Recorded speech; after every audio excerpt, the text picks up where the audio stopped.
বন্ধুরা, সকালবেলা ভিডিও করার আগে আমি আমার মোবাইলটা যথাযথ খুলি। সেখানে আমি দেখার চেষ্টা করি যে বাংলাদেশিরা কী ধরনের খেলা শুরু করেছে। তো সেখানে আমি এই ভিডিওটা দেখতে পাই। এই ভিডিও থাম্বনেলটা আপনারা দেখুন। ভারত কি আসলেই ভেঙে যাবে, স্বাধীনতা ঘোষণা করলো মণিপুর। আমি বললাম কী হলো, এই শুয়োরের বাচ্চাগুলো কি আমার পাগলা হয়ে গেছে নাকি? কি কি লিখছে? আমি একটু রিসার্চ করা শুরু করলাম। রিসার্চ করার জন্য আমি একটু ফেসবুকে গেলাম। আমি দেখলাম কি করছে, দেখি কি হচ্ছে ব্যাপারটা।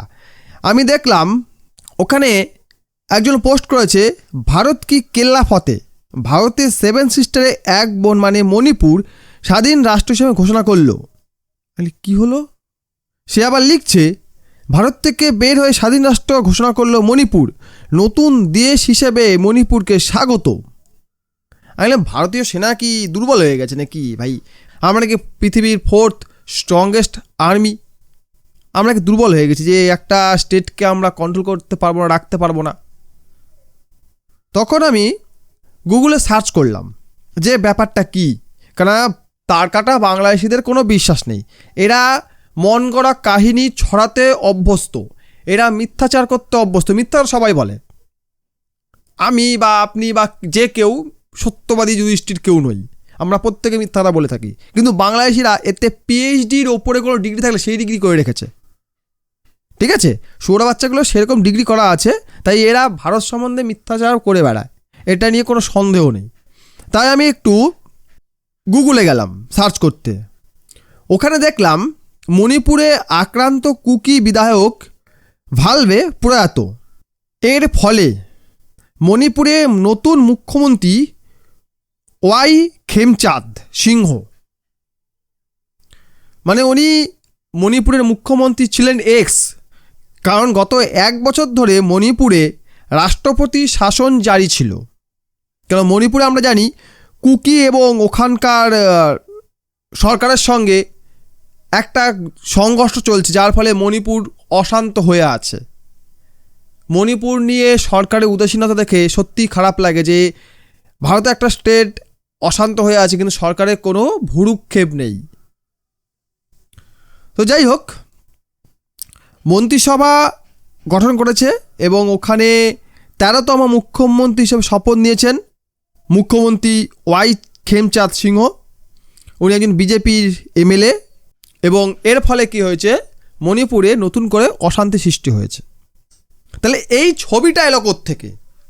এই যে ছবিটা প্রথমে আপনাকে দেখালাম, এই ছবিটা এলো কোত্থেকে? এই ছবিটা আসলে 2019 সালের 29 অক্টোবর লন্ডন থেকে দুজন বিচ্ছিন্নতাবাদী নেতা, যারা মণিপুরকে ভারত থেকে আলাদা করতে চায়, মানে মণিপুরে যে অশান্তি হচ্ছে যার মূল কাণ্ডারির মধ্যে দুজন, তারা কি করেছে, লন্ডনে বসে একটা প্রেস ব্রিফিং করে বলেছে, আমরা ভারত থেকে স্বাধীনতা চাই। এবং এটাকে কোনো আন্তর্জাতিক স্বীকৃতি দেওয়া হয়নি। এটা অনেক পুরনো ফটো। এবারে নিশ্চয়ই বুঝতে পারছেন বাংলাদেশিরা কী ধরনের খেলা খেলে। বাংলাদেশ থেকে যে সকল খবর উঠে আসে ভারতকে নিয়ে, তার মধ্যে পুরোটাই থাকে ফেক নিউজ। বাংলাদেশিরা ফেক নিউজ ছড়াতে একদম এক্সপার্ট বলা যায়। যেহেতু সোশ্যাল মিডিয়াগুলো আমাদের নয়, মানে ভারতীয় নয়, ফেসবুক, ইউটিউব, এক্স বা টুইটার যাই হোক, কোনোটাই ভারতীয় নয়, ফলে ভারত সরকারের কন্ট্রোল এতে থাকে না। ঠিক আছে, প্রাইভেসি ক্ষেত্রে বা কিছু ক্ষেত্রে কন্ট্রোল থাকলেও পুরোপুরি কন্ট্রোল থাকে না। আমাদের ডেটা এইসব ওয়েবসাইটে কোনোভাবেই সেভ নয়। ফলে কি হয়, ভারত বিরোধী পোস্টগুলো বেশি করে বুস্ট পায়, বেশি ছড়িয়ে পড়ে।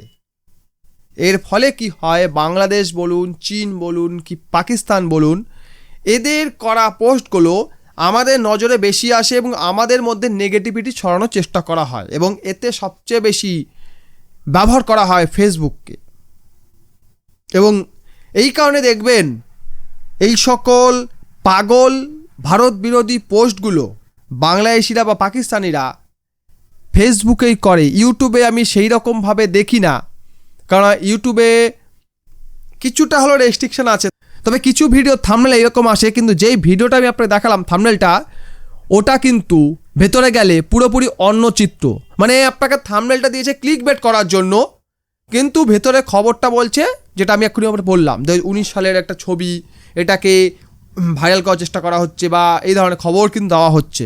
ওখানে কিন্তু কোনো বানিয়ে বা অসত্য খবর সেভাবে ছড়ানো হয়নি। মানে ইউটিউবে কিছুটা এভিডেন্স দিয়ে ভিডিও বানাতে হয়, কিন্তু ফেসবুকে কিছু প্রয়োজন নেই। যা একটা মন গড়া কাহিনী বলে দাও, যদি তুমি ভারত বিরোধী পোস্ট করে দাও তাহলে তোমার পোস্টটা রকেটের স্পিডে ছুটে যাবে। এই হচ্ছে বর্তমান চিত্র। তাই কাজেই সাবধান থাকবেন, আর এই ধরনের বাজে পোস্টগুলোকে বিশ্বাস করবেন না। সুরক্ষিত থাকুন, ভালো থাকুন। আমার ভিডিওকে লাইক করুন, চ্যানেল নতুন হলে সাবস্ক্রাইব অবশ্যই করুন। ভিডিও দেখার জন্য অসংখ্য ধন্যবাদ।